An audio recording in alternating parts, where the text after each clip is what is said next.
আমরা যে কিতাব থেকে হাওয়ালা দিই, যে কিতাব থেকে দলিল দিই, এই কিতাবগুলো তারাও পড়ে। আর যে কিতাব থেকে দলিল দিই এগুলো তাদের মাদ্রাসারই কিতাব, পাঠ্যপুস্তক, সিলেবাস। অথচ আমরা দলিল দিচ্ছি, তারা কি এগুলো তাকে পড়েনি? তাদেরই তো বই না, তা তারাও পড়েছে, তারাও দেখেছে, কিন্তু দেখছে কিন্তু এই কিতাব থেকে নূর পাচ্ছে না, তাই না? এই একই কিতাবই, আমাদের তো আলাদা কিতাব নাই যে আমি 4 নম্বর দরবার পাক থেকে আপনাদের এনে বলছি এটা আলাদা কিতাব, এই কিতাব পৃথিবীর কারো কাছে নাই, তা তো না। ওই কিতাবই যেটা তাদের মাদ্রাসায় পড়ানো হয়, ওই কোরআনই না, একই কোরআন। তা আমরা যে দলিল কোরআন পাক থেকে দিচ্ছি, এই কোরআন তো সেও পড়ছে, কিন্তু দলিল হেদায়েত পাচ্ছে না। পড়ছে ঠিক, কিন্তু নূর পাচ্ছে না। কারণটা কি? কারণ হলো একটাই, সমস্ত মাদ্রাসায় বইগুলো পড়ানো হচ্ছে, 73 ফিরকার মাদ্রাসাতে।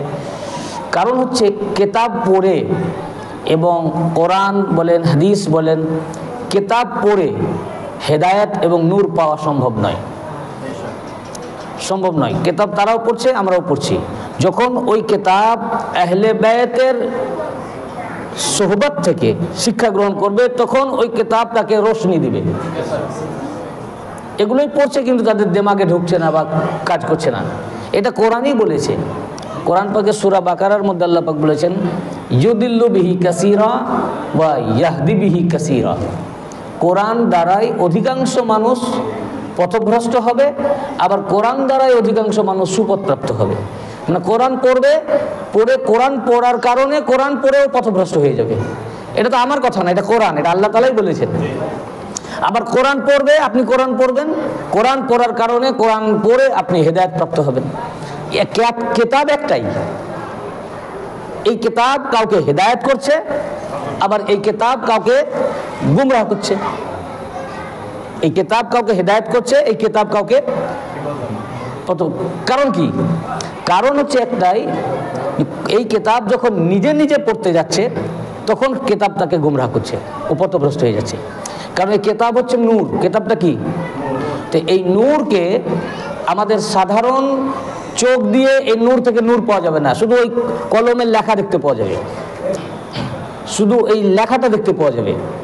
কিন্তু কোরআন যে নূর, এই থেকে নূর পেতে গেলে নূরের মাধ্যম দিয়ে ওটাকে পেতে হবে। এই জন্যই রাসূল পাক সাল্লাল্লাহু আলাইহি ওয়াসাল্লাম বলেছেন, আমি দুটো জিনিস রেখে গেলাম। কটা? দুটো। একটা কোরআন, আর একটা আমার আহলে বায়াত। ইয়া আইয়ুহান নাস ইন্নী তারাকতু ফীকুম মা ইন আখাযতুম বিহি লান তাদিল্লু কিতাবুল্লাহি ওয়া ইতরাতি আহলি বাইতি। আমি তোমাদের মধ্যে দুইটি গুরুত্বপূর্ণ জিনিস রেখে যাচ্ছি, একটি কোরআন, দ্বিতীয়টি আমার ইতরাত, আমার আহলে বায়াত। প্রথমটা যেটা রেখে যাচ্ছে এটা বললেন কোরআন, মানে ওটাও নূর। কোরআন কি? নূর। আর দ্বিতীয় যেটা রেখে গেলাম, ইতরাতি আহলি বাইতি, আমার ইতরাত, আমার আহলে বায়াত, সেটাও নূর। তো কোরআন রেখে গেলাম এবং তার সাথে আমি আহলে বায়াত রেখে গেলাম। আর এই দুটোকে যদি তোমরা আঁকড়ে ধরো, তো কখনো পথভ্রষ্ট হবে না। দুটোকে বলেছেন।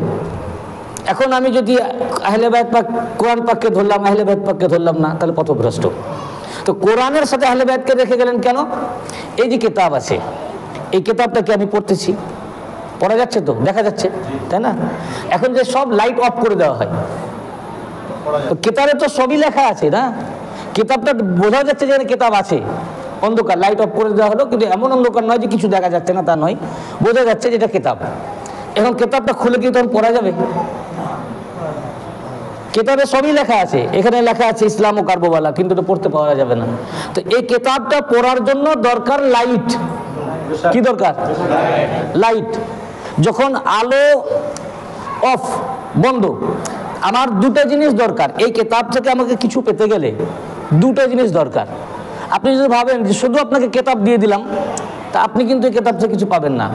এই কিতাব থেকে পড়ে এর মধ্যে যে সারমর্ম আছে বা যা আছে, এটা নিতে গেলে দুটো দরকার। প্রথম, আগে কিতাব দরকার, কেন কিতাব আমার কাছে থাকবে তবেই তো কিতাব পড়বো।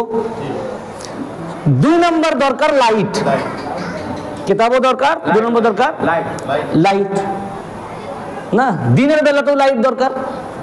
দিনের বেলায় যদি সূর্যগ্রহণ লেগে যায়, কিংবা ঘরের ভিতরে চারিদিক দরজা জানলা লাগিয়ে দেন, অন্ধকার হয়ে গেল, পড়তে পারবেন না, তখন কি দরকার? একটা জানলা খুলতে হবে।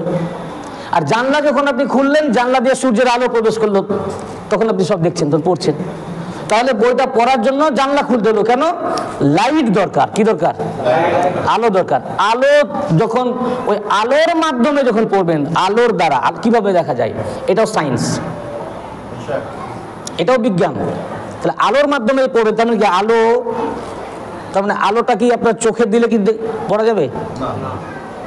ধরেন আলো আপনার টর্চ চোখে লাগানো দেওয়া হলো, বলে অন্ধকার দেখা যাচ্ছে না, সব লাইট অফ, বলে টর্চ নিয়ে এসো, টর্চটা এনে বইয়ে না আনলে চোখে লাগানো হলো, তাহলে পড়া যাবে?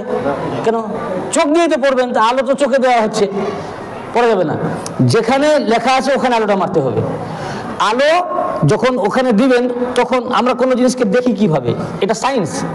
যখন কোনো বস্তুর উপরে আলো পড়ে এবং সেখান থেকে আলো প্রতিফলিত হয়ে রিফ্লেক্ট হয়ে ওই আলো যখন আমাদের চোখে এসে পৌঁছায়, তখন ওই বস্তুটিকে দেখা যায়।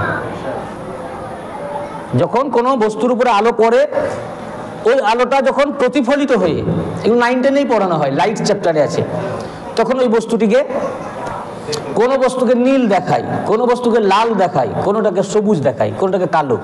সবুজ দেখায় কেন? আলোর মধ্যে 7টি রং আছে। বাংলাতে বেনিয়া সহকলা, ইংলিশে ভিপজিওর বলে। বেগুনি, নীল, আকাশি, সবুজ, হলুদ, কমলা, লাল, এই 7টা আছে। তো কোনো জিনিসকে সবুজ দেখায় কখন? যখন ওর উপরে আলো পড়ে। তো ওই বস্তুটার ধর্ম হলো যে ও সমস্ত এই 7টা রঙের কালারের 6টা কালারকেও অ্যাবজর্ব করে ফেলে, শোষণ করে। আর ওর গুণ হলো একটা কালারকে শোষণ করতে পারে না, সবুজটিকে। সবুজকে যখন শোষণ করতে পারে না, সবুজটাকে রিফ্লেক্ট করে দেয়, তখন ওই সবুজ আলো আমাদের চোখে এসে পৌঁছায়, তখন ওকে সবুজ লাগে। এটাকে, এই কালারটা 7টা কালারের 6টা রঙকে অ্যাবজর্ব করে, সবুজটাকে অ্যাবজর্ব করতে পারছে না, তখন সবুজ লাগছে। কিন্তু এখানে যে ইসলাম ও কারবালা যেটা লেখা আছে, এই অংশটা লালকে অ্যাবজর্ব করতে পারে না, বাকি 6টাকে অ্যাবজর্ব করে, লালকে রিফ্লেক্ট করে, তখন আমরা যেটাকে লাল দেখছি। কালো এ হচ্ছে কি 7টা রঙের 7টাকেই অ্যাবজর্ব করে ফেলে, 7টাকে যখন অ্যাবজর্ব করছে, শোষণ করছে, কোনো রিফ্লেক্ট করছে না, তখন ওটাকে কালো লাগছে। আবার 7টা রঙের যখন সব কালারকেই ও কোনো কালারকে অ্যাবজর্ব করতে পারে না, কোনো কালারকে অ্যাবজর্ব করতে পারে না, 7টা রঙকেই ও রিফ্লেক্ট করে, তখন ওকে সাদা দেখায়। এই যে এটা আপনার মাথার টুপি, ওই জন্য গরমকালে সাদা কাপড় পরলে গরম কম লাগে, কারণ ও 7টা রঙকে রিফ্লেক্ট করে দিচ্ছে না, রিফ্লেক্ট করছে, প্রতিফলন, ফলে তাপ শোষণ হচ্ছে না।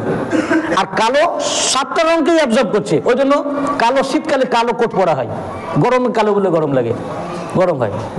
তাহলে দেখার জন্য, পড়ার জন্য এই বই থেকেই আমাকে যদি হেদায়েত নিতে হয়, তাহলে আমাকে খালি বই দিয়ে দিলে হবে না, বই দিতে হবে, তার সাথে আমাকে আলো জ্বালাতে হবে। কি জ্বালাতে হবে? আলোর মাধ্যমে এই বই থেকে হেদায়েত আমাকে নিতে হবে। এই জন্য আল্লাহ বলেছেন, ইউদিল্লু বিহি কাসীরা ওয়া ইয়াহদি বিহি কাসীরা। এই কোরআন দ্বারাই অধিকাংশ মানুষ পথভ্রষ্ট হবে, কোরআন দ্বারাই অধিকাংশ মানুষ সুপথপ্রাপ্ত হবে। এই কোরআনের যে লেখা আলিফ বা তাসা বা আলহামদুলিল্লাহি রাব্বিস সূরা ফাতিহা, এই লেখা, এই অক্ষরগুলোকে দেখার জন্য দুনিয়াবি আলো দরকার, দুনিয়াবি এর জন্য লাইট দরকার। এই লাইট যখন ওই কোরআন শরীফের উপর পড়ছে, তখন আমরা দেখতে পেলাম এখানে লেখা আছে বিসমিল্লাহির রহমানির রহিম, এখানে লেখা আছে আলহামদুলিল্লাহি রাব্বিল আলামিন। হ্যাঁ, তাহলে কোরআনে কি লেখা আছে এটা দেখার জন্য বাহ্যিক আলোর দরকার। কিন্তু এই লেখার ভিতরে কি নূর আছে, এর ভিতরে কি হেদায়েত আছে, এই বিসমিল্লাহির রহমানির রহিম, আলহামদুলিল্লাহি রাব্বিল আলামিন, সূরা ফাতিহা, সূরা ইখলাস, সূরা বাকারা, সূরা ফালাক, সূরা নাস, এগুলো দেখার জন্য পৃথিবীর আলোর দরকার। কিন্তু আল্লাহ পাক যে কোরআনকে নূর বলেছেন, এই সূরা ফাতিহা, সূরা নাস, এই লেখার ভিতরে যে এই কোরআনের যে একটা নূর, এই নূরকে পাওয়ার জন্য, এই দেখাটাকে, এই কোরআনের লেখাটাকে দেখার জন্য দুনিয়াবি আলোর দরকার, সূর্য দরকার, টিউবলাইট বা বাল্ব। আর কোরআনের ভিতরে যে নূর আছে, নূরটাকে পাওয়ার জন্য আল্লাহ পাক আরেকটা নূরকে পাঠালেন, আহলে বাইত। এই আহলে বাইতের মাধ্যমে যখন আপনি কোরআন দেখবেন, তখন কোরআনের ভিতরে নূরকে, নূর টেনে নিয়ে আসবেন।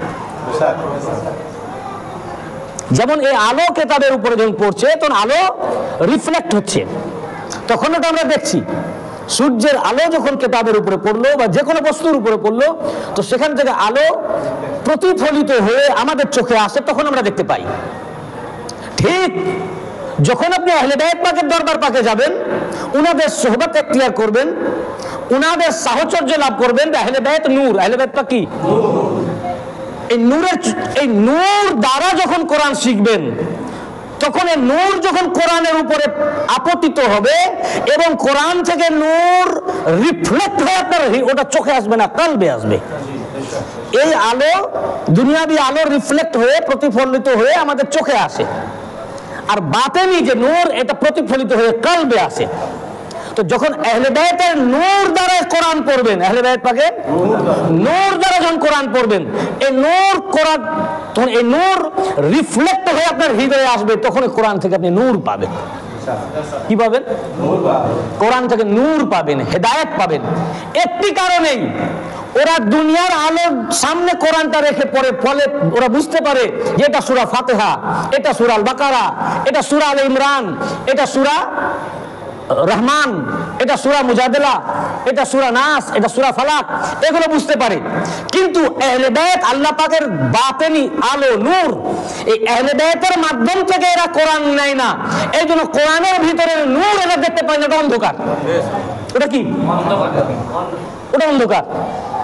ওরা আহলে বাইত পাকের নূর দ্বারা কোরআন পড়ে না, এই জন্য ওরা কোরআন পড়ে, সূরা ফাতিহা দেখে, নাস দেখে, সব দেখে, কিন্তু এর ভিতরের নূর ওরা পায় না, ওটা অন্ধকার। এই জন্য কোরআন থেকে নূর পেতে গেলে, আহলে বাইত থেকে নূর পেতে গেলে, কোরআন থেকে নূর পেতে গেলে, হেদায়েত পেতে গেলে আহলে বাইতের নূর দ্বারা কোরআন পড়তে হবে। বুঝতে পারেন না? আহলে বাইত পাকের নূর দ্বারা। এই জন্য বলেছেন ইউদিল্লু বিহি কাসীরা, যারা আহলে বাইতকে বাদ দিয়ে কোরআন পড়তেছে, ও কোরআন থেকে কোনো নূর পাচ্ছে না, হেদায়েত পাচ্ছে না। ওকে কোরআন কত প্রশ্ন করছে, কোরআন তো শুধু উপরের মানে দেখতেছে। যত বড় মোল্লা হোক, মৌলবি হোক, মুহাদ্দিস হোক, ফাকিহ হোক, পুরা কোরআনের জন্য অন্ধকার, পুরা কোরআনের জন্য নির্যাস পাচ্ছে না, হেদায়েত পাচ্ছে না, নূর পাচ্ছে না। এই জন্য কোরআন শিখবার জন্য, এর থেকে হেদায়েত পাওয়ার জন্য, এর থেকে নূর নেওয়ার জন্য নূরের কাছে যেতে হবে আহলে বাইত পাক। এই জন্য বললেন কোরআন দিলাম, কোরআন থেকে হেদায়েত নেওয়ার জন্য সাথে সাথে আমি লাইটও দিলাম, চিরাগও দিলাম, প্রদীপও দিলাম, আলোও দিলাম, আমার আহলে বাইত। কি বুঝেছেন না? কোরআনও দিলাম, কোরআনের সাথে আলো দিলাম, রোশনি দিলাম, চিরাগ দিলাম। এই চিরাগের দ্বারা, এই রোশনির দ্বারা যে কোরআন পড়বে, ইয়াহদি বিহি কাসীরা, এই সব লোককে কোরআন হেদায়েত করবে। আর আহলে বাইতের কাছ থেকে যখন কোরআন এই আলো দিয়ে যখন কোরআন পড়বে না, নিবে না, কোরআন ওর কাছে অন্ধকার, কালো। ও শুধু এই দুনিয়ার সূর্যের আলো, এই বাল্ব দিয়ে ওই লেখাটা দেখতে পাবে, বুঝতে পারবে এটা সূরা ফাতিহা, এটা সূরা নাস, কিন্তু সূরা ফাতিহার নূর ও পাবে না, ওটা অন্ধকার। কি বুঝতে পেরেছেন না? এই কারণে ওই কিতাব ওরাও পড়ে, আমরাও পড়ি, কিন্তু ওই কিতাব থেকে দলিল দিই, ওরা আলো পায় না, আপনারা আলো পান। আহলে মাদ্রাসা থেকে হেদায়েত হয় না, হেদায়েত আহলে বাইত পাকের চৌকাঠ থেকে।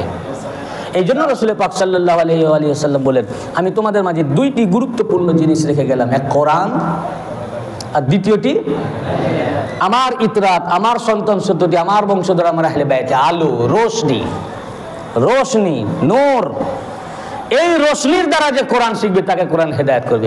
এই কারণে আমরা বুখারী থেকে দলিল দিই, তিরমিজি থেকে দলিল দিই, আবু দাউদ থেকে দিই, নাসাই থেকে দিই, আহমদ ইবনে হাম্বল থেকে দিই, এগুলো তাদেরই মাদ্রাসার আলমারিতে ভরা আছে, কিন্তু তারা পায় না। বুঝতে পেরেছেন না?